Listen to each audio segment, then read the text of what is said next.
Hello everyone, and welcome back to the inn. Well, if anything, it wouldn't be a new Hearthstone year without some shakeups and some changes. So, It wouldn't be a new first, Hearthstone year without Blizzard taking a grenade, dropping it at their feet, and going, huh. yeah, yeah. So without further ado, if anything, we'll discuss the nerfs that have happened, and if we've got time, we'll also discuss the ladder changes that have happened. So firstly, let's just dive right into the nerfs. As you can see, they're up on the screen now, all four of them, right there, boom, ready to go. Or one right after another. Oh no, all four of them, I got a picture for it, so we're good there. So, first one we're going to talk about is Bone Mare. It went from a 7 cost to an 8 cost. I can understand and call this a fair nerf, because it's a powerful card in both not only Constructed but also Arena, had a huge impact. So, if anything, it cost 1 more mana for an 8 cost 5/5. Fair. I'm going to kick this one to ball. Yeah, I think this is a pretty fair nerf. Yeah, a change of 1 mana can be significant. That means it is going to see play. I think a little bit less. I still think it will see play though, because the effect is just that good. And if it was good for a 7 cost 5/5, it's going to be good for an 8 cost 5/5. Maybe the amount of this card that you run in a deck might be a little less. Maybe not every deck thinks about running it, but I do think that people will still run this card, and I think this is a fair nerf. Could this have become earlier? Oh yeah. Bone Mare still ran, just not ran quite as much as it used to be, but I think as far as keeping it in check, this is a very understandable nerf, and I think it is a smart nerf going forward. So I actually agree with this one. I think this one's good. Speaking of one, but however, talking about nerfs I don't agree with, let's talk about Corridor Creeper. It used to be a 7 cost 5/5 with the effect it costs 1 less whenever a minion dies while this is in your hand. The change is that it's now a 2/5 instead of a 5/5. And I have a problem with this, just because I think that Blizzard, this is just a case of Blizzard really not thinking it through. Yes, they are correct, this card did need to be nerfed. It was a sleeper hit of Kobolds and Catacombs. It is incredibly powerful to just get permanently discounted and then for you to drop it down. However, I think they missed an opportunity here. Instead of making it a 2/5, which pretty much means that this card is going to stop seeing play except in a few specific decks, they could have easily changed the effect to cost 1 less for each minion that died this turn. For those of you who don't know, that was an effect that was actually around during the Blackrock Mountain era. There are several cards that use that effect. The more famous ones being things like Volcanic Drake. Also, I think Dragon's Breath or Dragon's Fury and the rest. But essentially, it was an effect that was around during Blackrock Mountain. Minions that had the effect really didn't see a lot of play, and I'm actually surprised that Corridor Creeper didn't have that effect from the start, because it's a similar type of effect. I thought that Blizzard would pretty much try to use similar effects to ones that they had in the past. And yes, no duh, looking at it, having a card that gets permanently discounted is going to be a bad idea. It's just broken. So I thought for sure they would look back in the past and say, hey, we had an effect that actually helped kind of keep these cards in balance before. Why don't we just stick that effect on this card and call it a day? Essentially, in order to get the discount with that sort of effect, you would essentially need to do a huge board wipe in 1 turn and then play it. You can't just keep it in your hand and then have it just get continuously discounted. You have to make a plan of attack, plan out your turn, and then play it for the discount. There's a lot more risk and reward. It actually works out a lot better, and I think it would have been fairer for Corridor Creeper. It would have made it so that some niche decks might have still played it, but for the most part, people would stop playing it because let's be honest, they didn't play Volcanic Drake when it had that effect. They would stop playing Corridor Creeper if it had that effect. You pretty much keep the essence of Corridor Creeper intact. It's a 7-cost 5/5, just by changing the effect to one that we've seen in the past. That would have been a fair nerf. Making it a 2/5 but keeping the effect, that just nukes the card. I think that Blizzard really dropped the ball on this one, and I'm kind of disappointed. There will still be some decks that use this. Certain Hunter decks may use this. I think Evolve Shaman will continue to use it because if they can try to they'll still want to cheat out a 7-cost card to then evolve, and I'm sure that like certain token decks will still use it. But really, I think this is a missed opportunity on Blizzard's part. They essentially had the working prototype for this type of card, and they completely dropped the ball. And I don't know whether they forgot about it or what, but man, guys, seriously, you couldn't have just thought about past cards for like 5 minutes to go, oh yeah, we could do this to Corridor Creeper, and it would actually work. So this is just disappointing. We knew it was going to get nerfed, but I think Blizzard really dropped the ball on this one.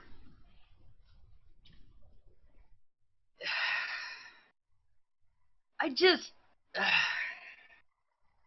mean, hell, I would even be in favor of increasing the mana cost on the daggone thing. Kind of like what they did with Mountain Giant, not Mountain Giant, Molten Giant, for that matter. And you still kind of keep that, in essence, 7-cost 5/5 in play. I get it. It's a strong, neutral card, and it's been played by a lot of classes. No shit. Nobody caught that in playtesting? You would think. I mean, literally you would. But it's just more or less like we've seen and heard that a design philosophy is, you know, playtest and then send it out in the wild and then patch it. And I'm just like, come on, no. Just no more of that. Learn your lesson on that. I mean, I get it. You're saying that the card is very strong as a neutral card. It's being played by a lot of classes. Duh. By lowering its tag, we reduce the overall swing potential and power level of the card. No shit! But still, you know how else you could have done that? Change the effect of the Blackrock Mountain one. Well, hang on. But we still allow players who draw it early to benefit from having a low-cost minion to play when the game state is ideal. Hang on, I'm just going to raise my hand here and say, does Kerosene Grub see play right now? No! And that's a freaking common! It's a 3-cost common for that matter. This is one that you can just go, okay, I'm just going to reduce it down to potentially a 3-cost or lower Kerosene Grub. You mean Carrion Grub? Carrion Grub, Kerosene Grub, something along those lines. But it's just... Kerosene sounds like a legendary. Yeah, I know, but I'm just saying, you're going to see it, and it's just like, am I going to play it? No. This thing got this serious hit for the wiffle ball bat, and just out the door in the door it came, and then out the door it went. Bye, Corridor Creeper. It was nice knowing you. That's 800 free dust for people who do have you, or, 3,200 if people have gold copies of you. Bye-bye. The next one Patch is the pirate. It goes from after you play a pirate, summon this minion from your deck, and having charge, to just after you play a pirate, summon this minion from your deck. And the reason that we have it, I'm gonna read this paragraph just right here, just in case for those of you who don't read it. As we move closer to the new Hearthstone year, we've had some concerns about allowing patches to remain in its current state after moving out of Standard. Patch's strength has caused almost every class to add some pirates just to benefit from him, and his early game power forces control decks to include a good answer to him. This change should give wild players more flexibility when building their decks. Removing charge will lower his power level, ensuring he shows up in fewer decks and allowing opposing players some additional time to respond to patches, making him less, quote-unquote, in charge of the early game. I'm just going to take that whole thing right there and just kind of flick back about I want to say 1 year. Take back to when 2017 was around, we still had basically the rock, paper, scissors meta, and patches just came out and just hot dropped into the scene from Mean Street to Gadget Zan. And did we nerf it then? No, we didn't. But we knew it was a pirate card, and it was included in pirate synergistic decks because there were so many different classes that were running pirate package shit. We decided to go, we're going to look at this card called Small Time Buccaneer, and we're going to nerf it, but we're going to leave Patches alone. He's fine. Let's skip ahead 1 year. People were adding pirates into their decks, so now's the time to actively nerf Patches going forward, going into WoW. Give players more flexibility when building their decks. Are you fucking kidding me? Now's the time to nerf him? Now? That's it. Are you kidding me? Now is the time to go, we need to nerf Patches. He should have been nerfed a year ago! For the world of all that is holy, there had better be something that comes out in these next 3 expansions, in the next year of what fucking ever animal you call it, that justifies this Patch's nerf. Because if it doesn't, I am gonna go on another tangent in probably 6 months and just go, are you kidding me? Why did you nerf Patches? Then, Bob, I'm handing this one to you. Here's the thing, and this is where we're both getting at. This nerf is too little, too late.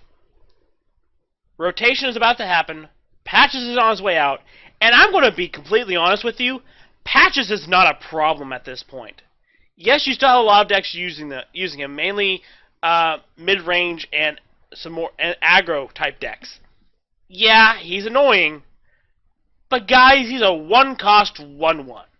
Sure, you may cheat him out on turn 1, 2, 3. But if you are worried about not having a good answer for a 1/1, you have more problem. You have much deeper problems than Patches the Pirate. Patches the Pirate is annoying. He's not a problem. And not only that, it's been statistically proven that when you draw Patches, you lose more games. So those decks that actively run Patches in their deck, like, I don't know, in the wild side of things, Pirate Warrior, that has been statistically proven to be at the bottom tier of the daggone freaking play level on Vicious Syndicate, to where there's barely any warrior play.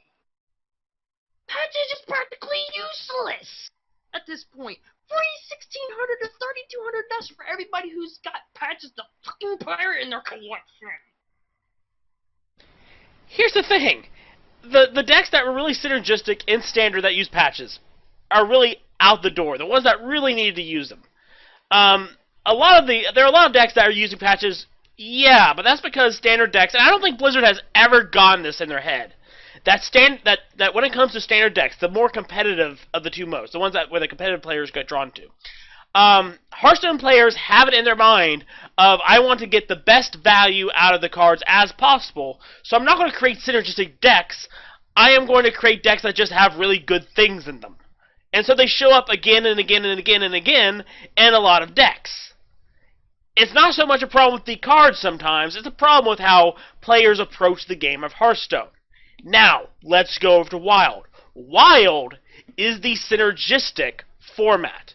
When you're in Wild, where everything goes, where you have access to all the cards, you can try putting together a deck with all of the best value cards ever. But I'm going to tell you a truth, that deck's probably not going to get you very far in Wild. When it comes to Wild, synergy is king. And a lot of the things that people go, well, I'm not going to play Wild because Dr. Boom is all over the place, or the old mid-range shaman is all over the place. And they really aren't. They're really not. Yes, if you're playing some of those old decks, you might include some of those old combos, but you have so much. There's so much in Wild that for you to play with. That synergy is the name of the game. So when it comes to going forward in Wild, Blizzard could have left patches alone. Because after a while, if people would go to Wild to play any deck, they wouldn't include pirate packages in their decks because that pirate package just weakens your deck. Unless you're an aggro deck or something that really needs that package, or you are a deck that really needs to run patches, in Wild you will not run them. Patches in Wild is kind of niche. Patches in Wild is being ran in pirate decks, yes, because Ship's Cannon is just plain awesome, I'm sorry. But really, with Ship's Cannon, you don't need patches to have charge. Patches having charge is a plus, but seriously, if you're going to be taken down by one measly little damage, you have bigger problems. The problems with the decks that patches was in, those aggro decks, was never patches. It was the fact that those decks ran so many different things to just hit you in the face so hard and so fast that the damage built up over time. Patches was just one cog in the machine, and he wasn't even a very major cog. Most players could get rid of patches after the first turn. There are so many different answers to patches, it's not even funny. And when it comes to Wild, I mean, you can say, well, what about the Tempo Rogue decks in Wild? Maybe the Tempo Rogue decks in Wild play them, but they also have so many other answers, and there's going to be new stuff coming out. And let's be honest, the people playing Tempo Rogue in Wild really don't have the Wild mindset. They're taking standard decks and bringing them to Wild. You have a lot of that in Wild. And when patches rotates out of standard, those people using standard decks in Wild will not play patches. And the Wild players playing Wild decks in Wild, unless their deck really needs patches, like say a pirate deck or an aggro deck, which pretty much they're pretty much the same thing. A pirate deck is an aggro deck. Or if you're playing, I don't know, Quest Rogue in Wild, really those type of decks are really the only ones that really need patches. Everybody else, maybe patches will be around for like a month or so, but people will pretty much start to weed patches and the pirate package out of their deck. So essentially, this is Blizzard reacting to what was problematic a year ago, kind of got solved in the meta. Most people now just go, okay, it's patches. Think of them as a nuisance, roll their eyes, and move along. Essentially, they're solving the problem once the problem is pretty much leaving. And you're pretty much hurting a lot of potential really cool decks in Wild. Instead of going, we're going to help Wild players, you're just going, we're going to give a middle finger to the decks that kind of could have used patches with having charge. Like, any potential versions of Wild Quest Rogue or anything of that combo nature got shot in the foot. Pirates, I think, will still use patches, especially if you're trying to go for the Ship's Cannon route. But that just means that you have to try to hold on. You need to get Ship's Cannon essentially in your opening hand just to try to get that off. It makes patches a lot weaker, but I think Pirates will still run them in Wild. So this is one of those things of Blizzard nerfed a card when it no longer needed to be nerfed. Their reason for nerfing the card is actually no good if you actually understand anything about the format. And essentially, this is a case of too little, too late. Seriously, Blizzard, you really did not need to fix patches. Your own formats were about to fix them for you. So, do you need to fix patches this late in the game for that matter? You really messed up. If you wanted to make a change, you should have made a change earlier on. Like I said, there better be a card that comes out that makes me go, okay, I see why you decided to nerf patches. Because, like, I get why they Hall of Famed cards like Ragnaros and Sylvanas. I completely 100% understand why they decided to Hall of Fame those cards. But to nerf something like Patches the Pirate this late. Fuck off, mate. And I'm going to be honest, I don't think there's anything coming out that's going to be, oh, that's why they nerf patches. I think they really thought, this is going to be a problem. They're always going to have pirate packages in Wild now, and the problem is, I said this when they made formats. I agreed with them developing formats, but I remember talking to you over the phone, Eddie, and I actually said that Ben Bro does not know what he's talking about when he was talking about the Wild format. Blizzard has no idea how Wild as a format works. They seriously think, I'm not kidding, they seriously think that Standard is this magical format where you're going to have so many choices, and there'll be a great variety of decks, and it'll never get stale, and Wild, it'll get stale, and it'll get stale, and there'll be compact, there'll be so fewer decks, there'll be no experimentation. Standard will be experimentation and no staleness. Wild will be no experimentation, will be very stale. When in fact, if you had any knowledge of CCGs, you would know it's the exact opposite, and we've seen that time and time and time again. Standard is essentially once players figure out what the strong decks are, what the strong cards are, Standard solidifies really quickly. There is no experimentation in Standard except maybe within the first month of an expansion, and then it gets stale rather quickly. I think the exception was we saw in Ngoro. Other than that, the meta tends to get stale very quickly. Meanwhile, in Wild, you have so many different tools to work with. You can come up with so many different variations, and there are many different decks from many different eras, and some decks that were not even possible before. There's a lot of experimentation in Wild. It's very interesting. You don't always have the same... There are powerful cards, but you don't always have the same powerful cards in every deck. And Wild is where things get really interesting, and it ends up not being stale at all. And the staleness is that, in fact, being brought in from Standard. Wild just iterates on it a bit. So, I just think that Ben Brode and Team 5 have no idea how their formats actually work. They actually think that Wild is going to be this very stale, set-in-stone format, when, in fact, Wild would actually weed patches out very quickly. So this is a whole thing of Team 5 being dumb and not knowing how things actually work. I mean, if anything, like, don't get me wrong, there is a meta as far as Wild goes.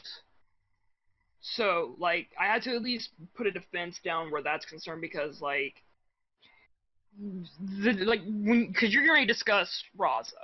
And if anything, like, on each side, on Standard and in Wild, the Raza, Razakis, whatever you want to call it at this point, we know Razakis, whatever, is one of the top tier decks out there. Also, Aggro Paladin is there too. There's also Q-Block in both sides, and everything else. But there is, at least if anything, as far as each side goes, there is that tier set. However, on the Wild side of things, there's at least a little bit more of a, oh, well, hey, I wasn't expecting the Giants to come out to play. And Wild, there's a lot more experimentation and variation. There's a little bit more. You're always going to have the powerful decks in Wild, because the people who really like to play those decks are going to continue playing those decks. The people who are playing those decks that are used to that had Standard, they're going to ebb and flow based on the Standard meta. And then there's a lot more experimentation and unique stuff coming out of Wild. So, Wild is more varied than Standard, and Wild is not stale. Let's not circle the drain on this one. Let's get to Raza. Okay. Raza, the Raza was a 5-cost 5/5 with a Battle Cry. If your deck has no duplicates, your hero power costs 0 this game. They've changed it to where your hero power now costs 1 this game. I think this is a fair nerf, especially in light of Shadow Reaper Anduin. Now, I will say that I liked Raza's old effect. I do think his new effect is fair, though. But this is, again, is something that I really feel that they really should have caught the interaction with Raza and Shadow Reaper Anduin in playtesting. That should have been a no-duh immediately of, hey, why don't we take this card and this type of deck and combine it with Shadow Reaper Anduin and see what happens? Because when you combine a card with a Death Knight with a hero power that essentially refreshes every single time you play a card, and then there's a card in the same class that makes your hero power cost 0, come on, it doesn't take a genius to see that somebody's going to notice that there's a way to break the system. That should have been caught in playtesting, And that should have been caught in playtesting before Knights of the Frozen Throne released. And I'm going to be completely honest, Shadow Reaper Anduin should have never had that hero power in the first place since Raza existed. Yes, they are making the change to Raza now. It's a fair change. It's going to make the deck less broken. But if I'm going to be completely honest, it's a combination that should have never left playtesting in the first place.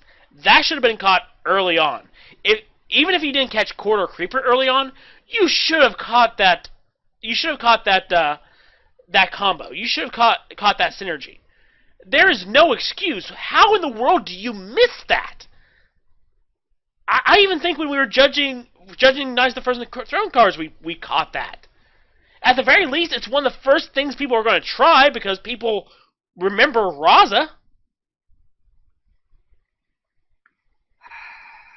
I can't imagine you missing that in playtesting.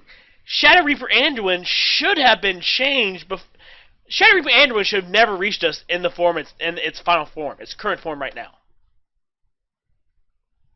Machine Gun Priest being one of the top decks in Frozen Throne, and then, of course, now we have Warlock being banned out in the tournaments, and of course, still Priest being incredibly powerful on both sides of the format. Lol, it's a tier 2 deck, lol, lol, lol. I get the memes, I get it. I realistically get it. But it's just, I understand the nerf. I understand that it's a fair and justified nerf. I just... How did you not see this one coming? I don't know. But if anything, what we can at least kind of shift and move into now are the ladder changes. Which, if anything, for someone like myself, is incredibly happy for. Let me start out with the easiest part first. It only takes 5, starting in March, it only takes 5 ranked wins to get your card back for that season. Every floor from 25 up to Legend is now 5 stars. You're still going to have your win streak bonus and everything else going all the way up to rank 5 where it then just shuts off. You're also going to have it to where at the end of the season, when your ranks reset, you're only going to have it to where you fall 4 ranks. Now, Benbro did clarify just a little bit ago that also he stated that I messed up in some of my posts/tweets regarding the ranked play update. Both the reset and the ranked chest will be based on the highest rank you achieve during the month, not where you end the season. So, if in the month you played and you got up to rank 8, and you then fell back down to rank 10, you will still be at rank 8 as far as your judgment goes, and then you'll fall to rank 12. So, just as an example, and you'll get the rank 8 chest. So, if anything, for me, this is glory, glory, and happy days, because, like, going from those high-end ranks all the way back down basically to the basement, oh god, did it suck. Now it's just more or less, you're gonna fall just a few floors, and then it's like, okay, now we start the grind, and now we start to climb back over again, in a sense. It makes those players who are Legend drop down to rank 4, and then climb back up, and their climb back to Legend a lot easier. And plus, it puts players at their level and their play. So it's just, you get that more, it's, still a grind, but it's more or less also less of a grind on people who are at least at that wall cutoff of Legend and the 5th ranked floor, and then having to climb. So, if anything, I kicked this ball in Bob's direction for his thoughts. this is good.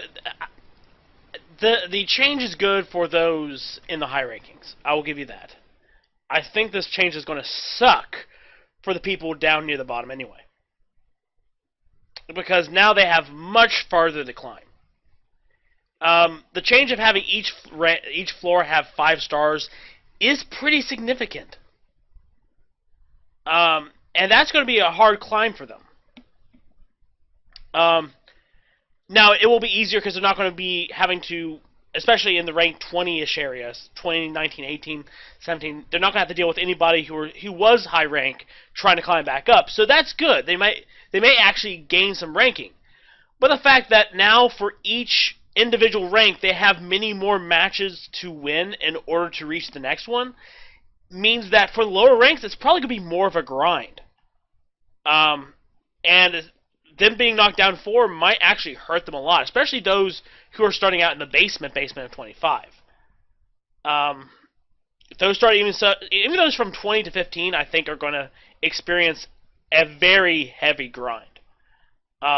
Because you have a lot more stars to gain to even get to a floor that keeps you from progressing backwards, and to actually get you in a good place that you can actually feel like you're making progress. So, like I said, for the players at the high ranks, like you, Eddie, it's going to be great. But for someone who piddles around like me, where I'm not trying to grind, if I do try to advance in the ladder now, it is going to be a heavier grind, I feel. Even if I'm not going up against those who have been legend or high ranks before, it's going to be a very heavy grind because there's now there's a lot more stars I have to make in order to just get to 15, which is my minimum goal for each month. I do give this argument, though. If anything, I would say you're playing more players that are probably going to be memeing and having fun, so kind of like dipping, dapping around. That's true, which means I'll probably be able to rank up faster. So you may be able to rank faster. Yeah. Who knows? So. And like I said, I pretty much don't play ranked a lot of times or as often as you get. Like I might come in once a day or once every other day.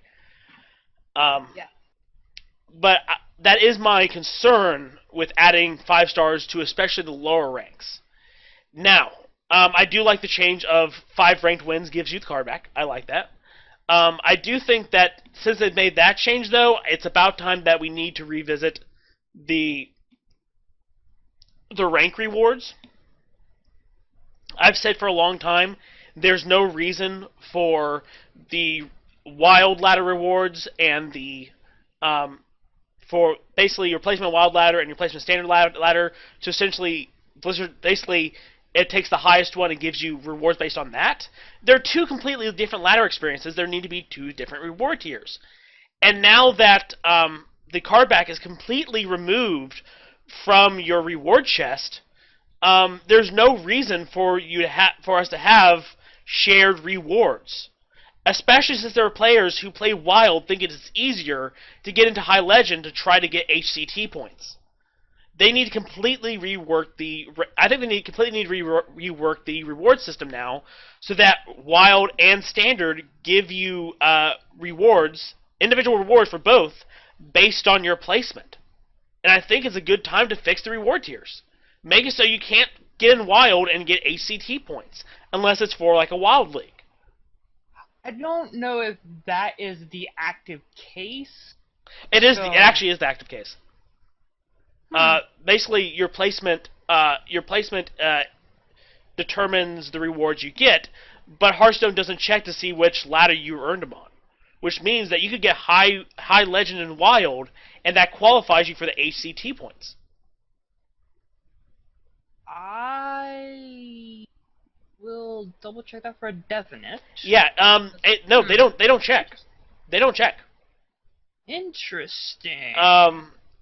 They actually do not check, and that's why you could be a low rank in standard but high rank in wild, and you can get the high rank chest, and that's the only reward you get.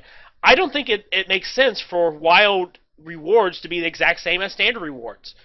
Heck, we could actually earn wild cards or something from the wild chest. I don't know. I don't know why they don't change this. It's perfectly feasible now to go back and fix the reward system and change the reward system and make things fairer so that it feels worthwhile to play both standard and wild. Especially with this change to the to how you earn the card back. Yeah, you never know. They actually might be doing that in the background, and we'll find out later on in the year. Yeah, so... and that's also why I'm not picking on Blizzard, because it took them a while to integrate this system, and they had to do a lot of playtesting. I'm just seeing that the change to how you earn the card back as the first step in actually fixing and changing the reward tier system. And I hope that's something they work on next, and actually make it worthwhile for playing both standard and wild. That is something I want to see now. Well, if anything, we'll have to see going forwards. And I believe with that, we are done for the evening. So, if anything, guys, give us your thoughts. What do you think about the card nerf changes? What do you think about the ladder changes? What do you think about just different changes going forward, for that matter? If they do something else, we'll be here. We got more videos coming out this year. Hopefully you'll be looking forward to that. Until next time, we'll see you then.